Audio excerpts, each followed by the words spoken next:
essentially in this week, we're talking about the Seljuks. And from your readings and from the podcast, it should be clear that the Seljuks are a bit different from previous dynasties in that they are essentially Turkish nomads who came in and took over power. So there was always Turks involved before, but they're usually kind of slave soldiers, people brought in as recruited as youths, trained as slaves, manumitted, paid a lot of money, and then they often just took over power themselves. In this case, the Seljuks are still a sort of nomadic mass. And there's always this tension between the nomadic soldiery, kind of the Turkish elite, the nomadic Turkish elite of the Seljuks, and ultimately what they have, their standing army, which is always kind of raised through these slave soldier levies and is used essentially before they need to go on a big campaign. And one of the people involved in all this is Nizam al-Mulk. So Nizam al-Mulk is essentially a vizier. And a vizier, in case any of you don't know, is the person in charge. We have the word in English. Obviously, it comes from the Arabic/Persian, or I guess it comes from the Persian because the Arabic is wazir, pronounced in Persian, it becomes wazir. And it just means like the person running things day to day. So the role of the king or the sultan it can be many things, but the actual person who's holding power, makes decisions, who's kind of the hand behind everything, is the vizier. You can think of it, I guess, well, the closest it would come to today is kind of prime minister, but often prime ministers are conceived of as kind of leaders of governments.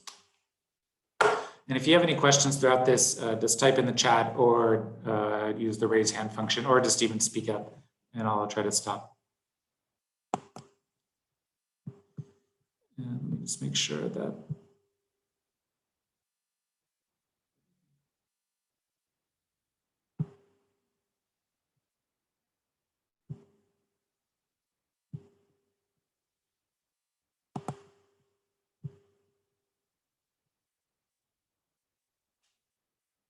Okay, so Nizam al-Mulk is probably the most famous vizier of any time period. It's not even really clear how he became that now that I think about it. But even when I was learning as an undergrad, we had a whole section on him. And he comes up again and again. In some ways, because he's memorialized by later bureaucrats as this kind of perfect progenitor of the new bureaucracy that emerges. Of course, there always was a sort of bureaucracy around. Under the Abbasids, people before it, there had already emerged a very heavily influenced kind of Persian-style bureaucracy. Of course, writing in Arabic.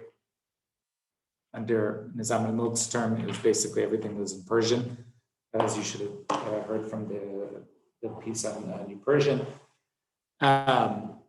But he's sort of seen as the progenitor of bureaucratic thinking or good governance. And this is especially the case from his book called the Siyasatnama, which literally means the book of good politics or the book of government. His real name is actually Abu Ali Hassan ibn Ali al-Tusi. So Abu Ali, just for you to figure out how to parse these names, his actual first name is Hassan.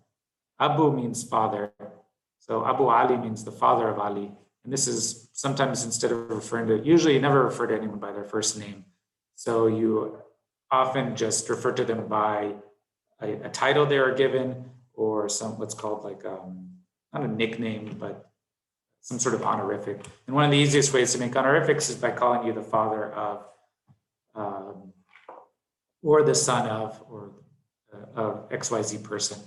So for example, Ibn Sina, who's a famous philosopher, thinker, etc. His name is Ibn Sina. He's the son of Sina.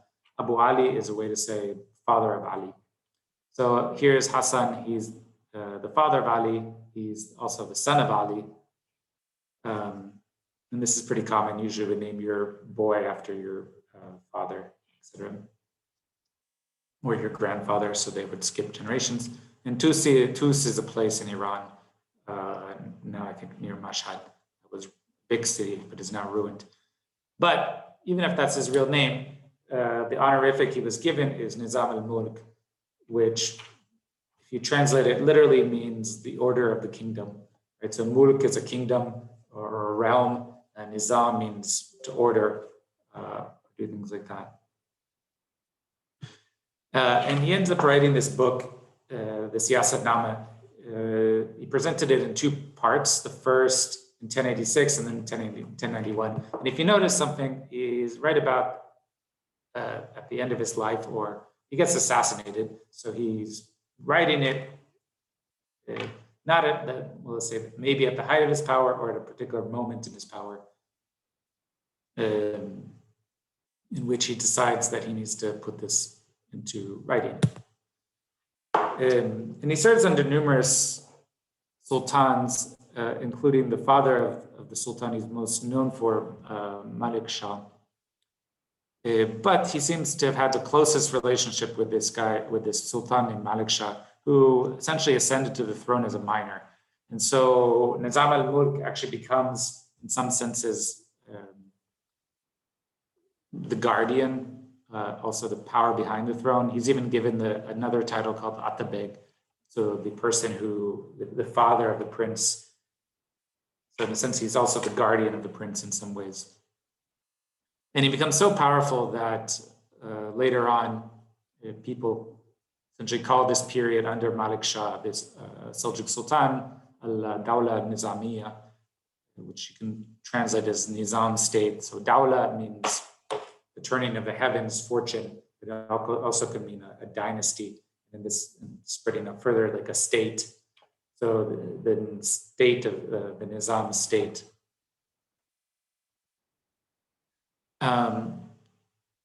And there's a variety of ways in which people have decided to describe why it is that he became so powerful. Part of the nice way of talking about him is that he was a very good kind of father figure to Malik Shah. He was especially good at keeping the peasants from being oppressed and stop the military from constantly bothering and pillaging the peasants. So essentially keeping the farmers safe and happy and out of the hands of these Turkish nomadic military lords that were at the core of the Seljuk power base. The less nice version of it, probably more likely, is that he was heavily involved in essentially killing off all these Turkish nomadic aristocracy that had brought the Seljuks to power and were still massively powerful. All of these people controlled armies of tens of thousands of people, or were heavily embedded in the armies. And he managed to essentially have these people murdered or assassinated or executed in different ways.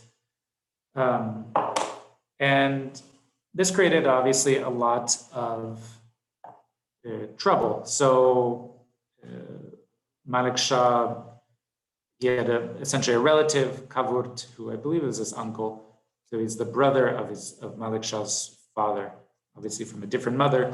But he thought he was going to be next in line for the Sultanate, and he decided to rebel. And he starts a massive rebellion, often with the support of the troops. But he's essentially eliminated by Nizam al-Mulk. And then there's a big backlash, and Nizam al-Mulk essentially buys off the army from being too mad. One of the things you might notice is why it is that in all these cases, sovereignty or rule is not really just in the hands of one sultan.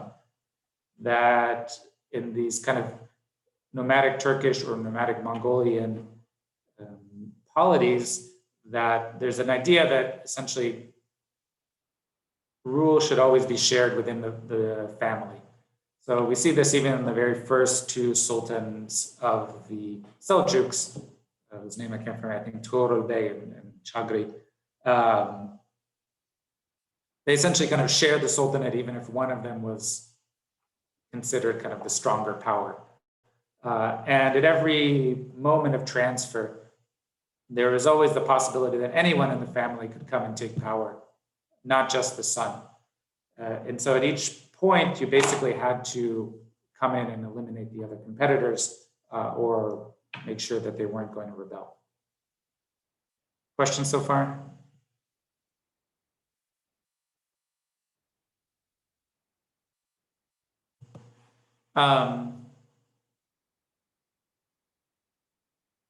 And so Nizam al-Mulk essentially rises to power with Malik Shah under his tutelage. But at a certain point, it becomes clear that Malik Shah, the Sultan, is turning to sour on Nizam al-Mulk, that he's increasingly less and less fond of him. But Malik Shah doesn't actually have the power to get rid of Nizam al-Mulk himself. And it's not quite clear why he soured against him. I think part of it is because the army was too big. There was massive deficits in the state and in the economy of this Seljuk state at that time. And there's basically wasn't enough money. There was a frustration about the role of the vizier and all this, especially given that he was so powerful. And so what Malik Shah tries to do is put another person in power to kind of balance out Nizam al-Mulk, and he puts Nizam al-Mulk's rival, this guy Taj al-Mulk, which is being supported by the Queen Mother, Terken Sultan, who's, I can't remember who she's a mother, whatever, she's in the dynasty, she's a mother, she's very powerful. So she's also trying to get around Nizam al-Mulk. And so Nizam al-Mulk is essentially in this moment of crisis, both there's not enough money, plus the Sultan is sort of starting to doubt him, putting into power his rival in the position of vizier. He writes this book in which he decides to try to make the case about what's the proper role between a king or a sultan and a vizier, how should government be run, and why it is that Nizam al-Mulk is doing things the best way possible. To make a long story short, it's not quite, basically right after he finished this or shortly after presented it, he's assassinated, as you can see in this depiction of this incident, by a follower of this Ismaili cult. The Ismailis, who we'll learn about later, were, in the eyes of the Seljuks, sort of heretics. They were Shi'is that believed in converting people secretly with secret agents, and they would create like secret sleeper cells in different cities. And they also ran a sort of like set of mountain fortresses in different parts, including one in Alamut, quite famous. And then they sort of had a campaign of terror against the general government at the time by a campaign of selective assassinations, including in this case, Nizam al-Mulk.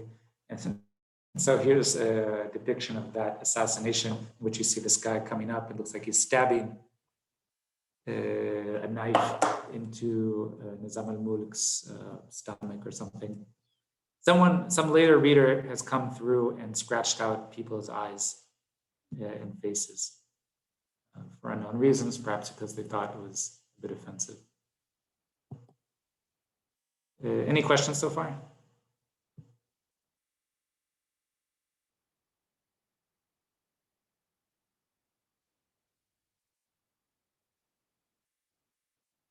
Not, 1 second.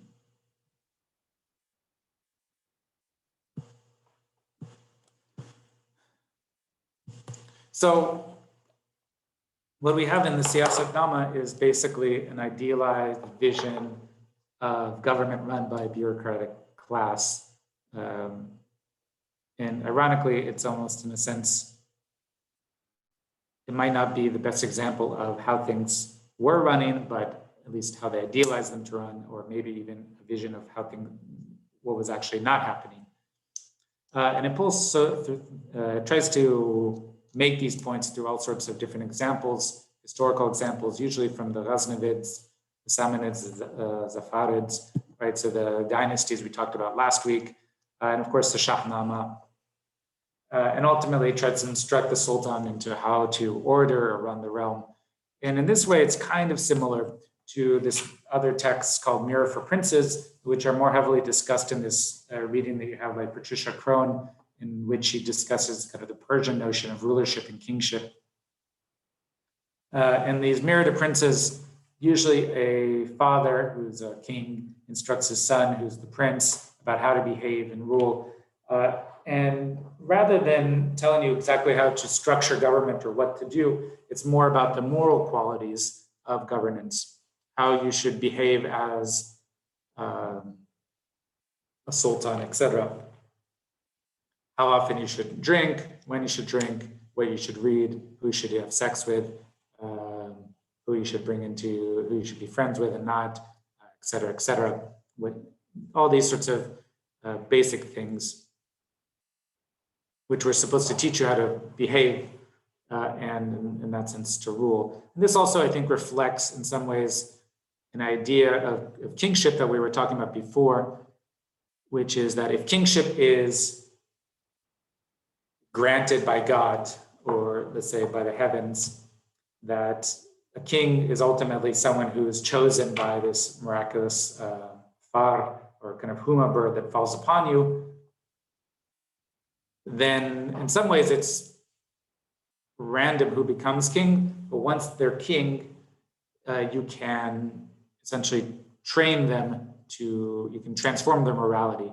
So you can't really choose who's going to become king, but you can train the person who is king into being a better king.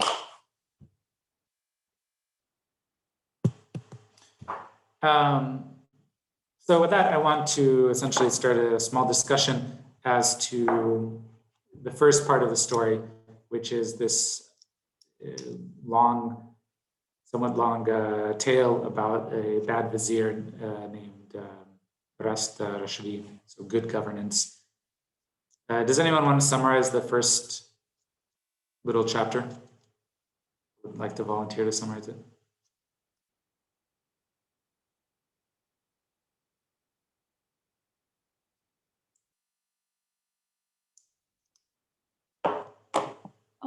So the king, so he talks about how like having a good vizier is like very important. And then he talks about, like, he uses this example of this king who appoints like this vizier that he like trusts implicitly, and he doesn't keep up with like how he's in charge. And then this vizier like drains everyone's coffers and just kind of like runs the kingdom into the ground. And then the king's like kind of confused about what's going on, and then he finally like figures out like that what the problem was. Like he kind of like hears this lesson from an old like sheep farmer, and so he figures out what's going on, and so he like questions his people, and eventually like comes to realize and punishes the old vizier and promotes a new one. So then like the lesson is you need to kind of like listen to your people and like know what's going on in your kingdom at all times. Precisely, right. So that's, it's a very straightforward type of story, right? If you don't keep track of what the vizier does, things could go wrong for you. But in that sense, one thing I wanted to pull out of it is, what metaphors does Nizam al-Mulk use to describe this king and vizier? How did he conceive of this relationship? How can we think about like larger political ideals, maybe like embedded in this text? And ultimately, what is it that makes this vizier bad, other than the fact that he's stealing money and like imprisoning people and stealing their possessions? Yeah, go ahead, Joseph. So he uses a metaphor of a dog that's supposed to keep track of sheep to describe the vizier, if I'm not mistaking that. And I think what it's trying to describe is that the vizier is the person that the king entrusts to keep watch over the people who are the sheep. Right. And so the king is, in that metaphor, the owner of the sheep, and the shepherd. The shepherd, right? Kind of supposed to look at it from a bit further away. Yeah. Right, precisely. And this is kind of like one of the major like concepts here, is that the king or the sultan is essentially the shepherd that is watching over the flock being the people.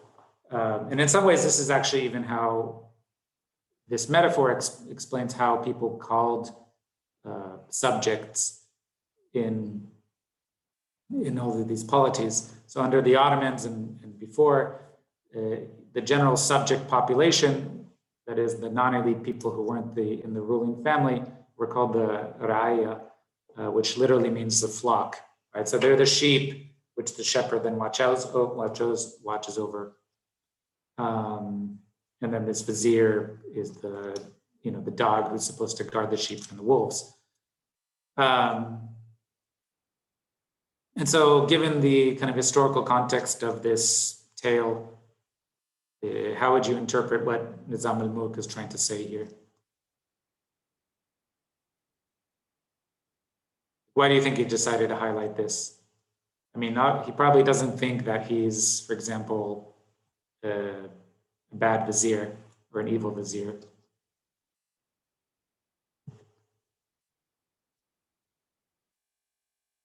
Joseph, go ahead.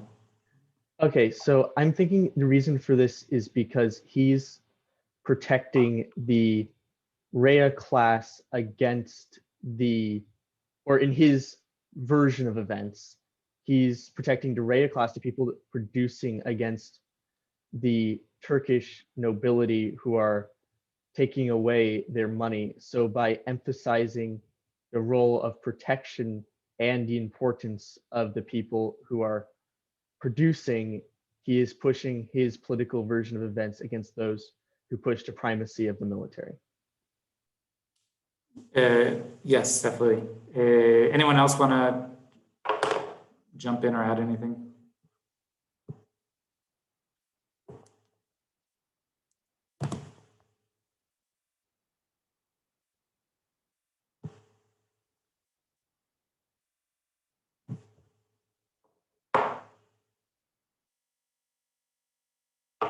Cambria?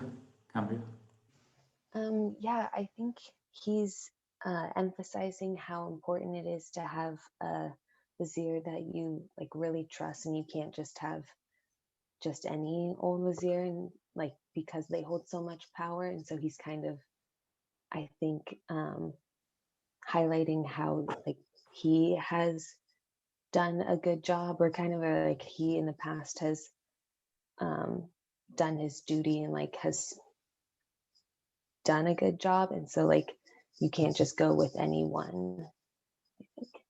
Right, and essentially, like more specifically, this is the moment in which he's trying to constantly badmouth.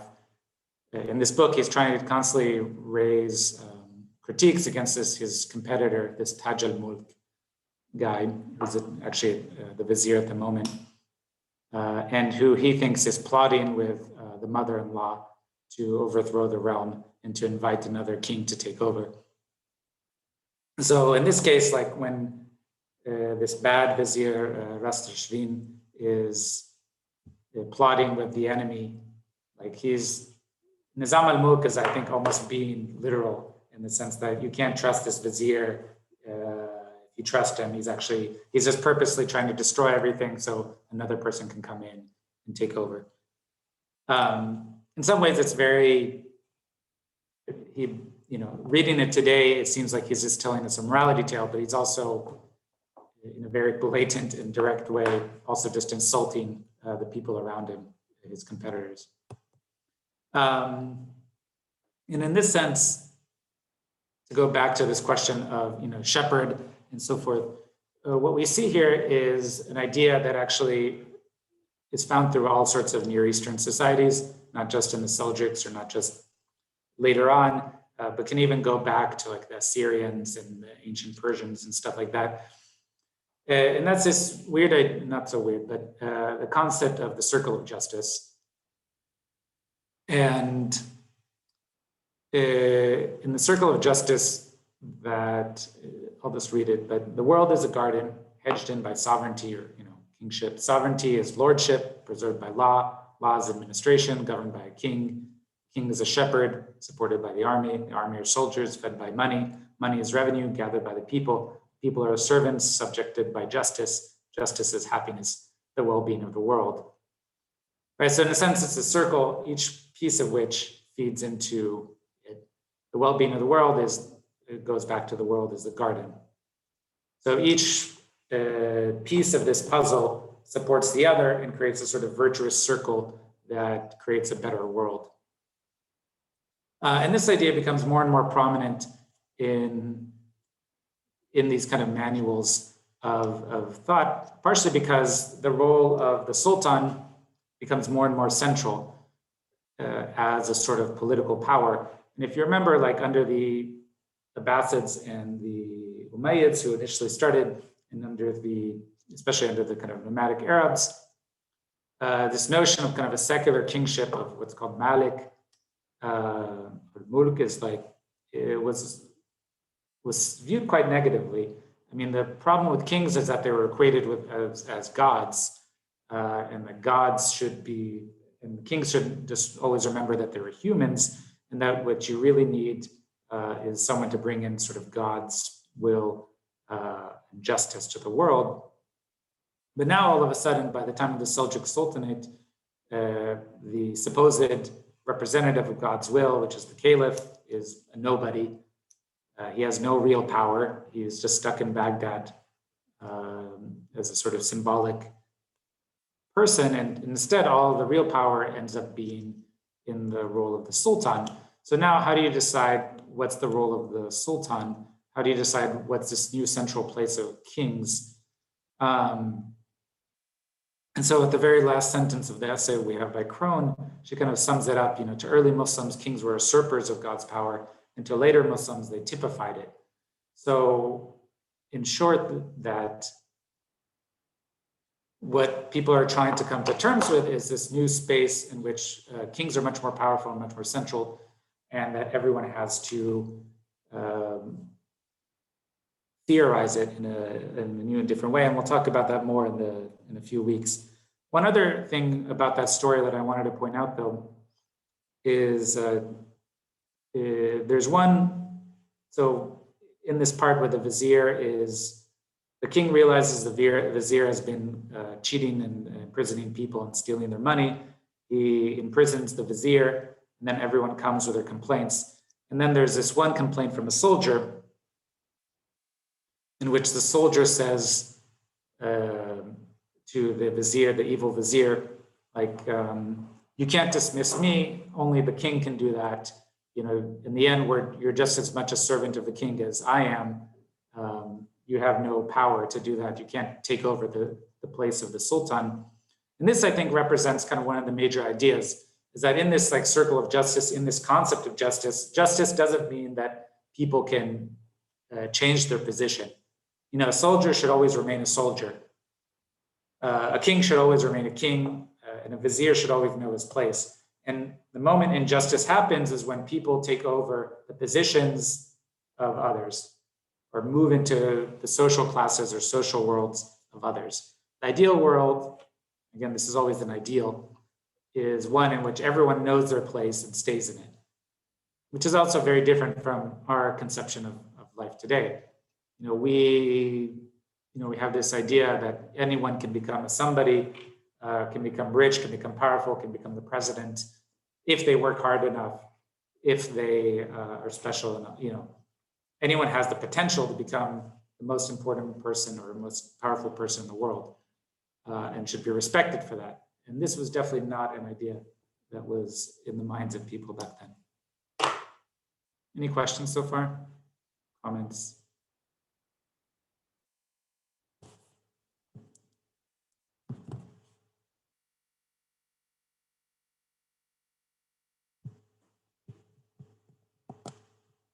Chat?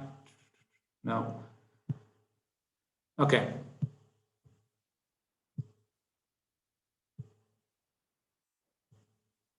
So on that note, I want to move to this slightly more interesting section about a boon companion. So anyone want to offer a definition of what exactly they understood the role of a boon companion to be?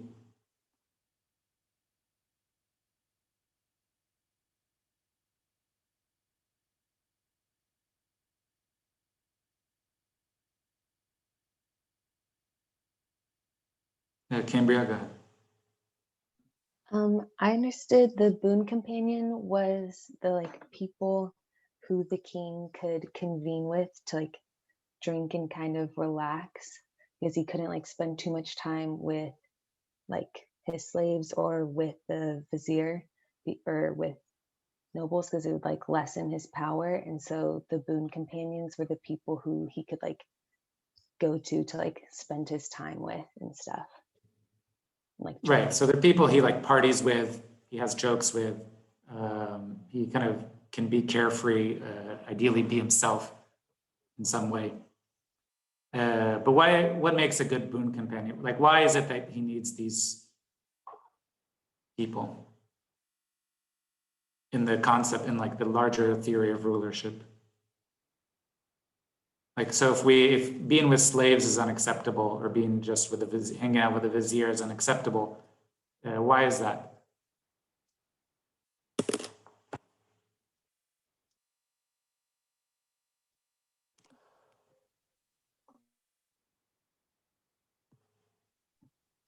I think it would like lessen his, it says it would lessen his majesty and like spoil his dignity if he like spent too much time with the slaves and if he spent too much time with like other, I think, workers. Yeah. Mm-hmm. In some ways, you're right. Like, this is, I mean, it's this question, they talk about dignity, right? But in some ways, it's about, again, going back to this idea that everyone should have their place and everyone should know their place. And that on one hand, like the Sultan is at the top, right? No one can really be above him. Everyone's below him. At the same time, he can't just be with people who are there to serve him. He has to be in some way with people who are equals, or at least that he can kind of chat with, who he can have friends with, that he can like blow off and spend time with. But at the same time, if you think about what makes for a good boon companion, according to Nizam al-Mulk, they should always laugh at what he says. They should always agree with him. They should always say that he's doing a good job. They're kind of like sycophants mixed with friends. In some ways, you can think of them as an entourage, right? Like the way celebrities have entourages. There was a HBO show maybe 15 years ago, 10 years ago, called Entourage. Anyone ever saw that? Any chance? In any case, it tells the story of basically the celebrity, but the real, everything else that was happening in this show was actually about all his like hanger-ons. So he had like 4 or 5 good buddies who ended up spending time with him, also using his money, and ultimately doing different like tasks for him, and so forth. So in the end, the real star of the show wasn't the celebrity; it was all the guys around him that got into different drama, helped the manager, who was technically managing his career, do his job, found new business opportunities, did all sorts of stuff with him.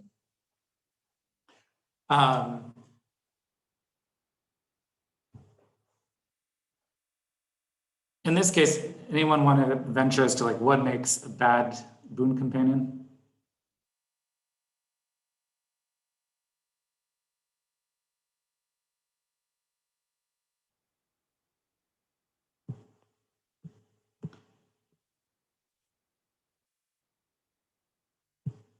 Let me pull up the chat.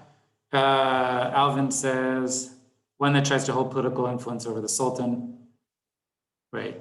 Another thing, remember, if you think it was in that, basically should keep their eyes off of the slaves of the Sultan. So, don't try to start anything with the slaves of the Sultan.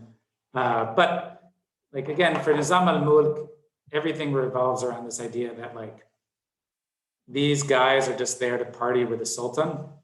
and to help him have a good time. And that way he can kind of relax while Nizam al-Mulk and the bureaucracy actually runs the state. But at the same time, obviously, this is never how it worked. In all of these cases, all of these Nadims or boon companions actually ended up being given all sorts of positions of power. They were often delegated to send messages, to create political coalitions, to be sort of diplomats. This is like a pretty common thing in all sorts of medieval and early modern societies. If you read about like Tudor England, the king, King Henry, basically has 3 or 4 noblemen who are kind of equal in his stature, right? So they're all nobles. They can't just be random people. They have to be nobles who he can hang out with and talk, but then are used to basically do different missions. Sometimes raising troops for the army, negotiating with this and that person, and so forth. Nizam al-Mulk wants to keep everyone in their place. But in the end, all these boon companions also are heavily involved in government. And in some way, it's also very similar, to a lesser degree, to the way kind of the Trump administration was running things. And I think as all presidential administrations were running things, ultimately, ideally you have this vision in which people are, employing the best aides and the best policymakers, and these are the people that are involved. But often you have to just turn to the people in your circle that you can trust and rely on. And sometimes those are personal friends, people that you hang out with, et cetera, et cetera. And these become central members. And we saw this actually throughout the past 4 years of American government, where, let's say, personal lawyers or friends of Donald Trump were sent off to Ukraine to conduct this and that meeting, to say this and that. Sometimes he would also, use his son-in-law, things like that. Children were very heavily involved. Of course, none of these people should technically be boon companions, or at least the children shouldn't be. Questions so far?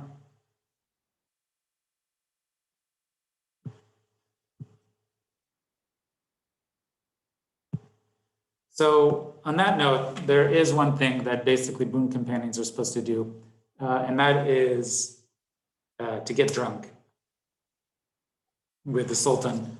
So this is from the Siyasatnama, which is a Mirrors for Princes, or a manual about how to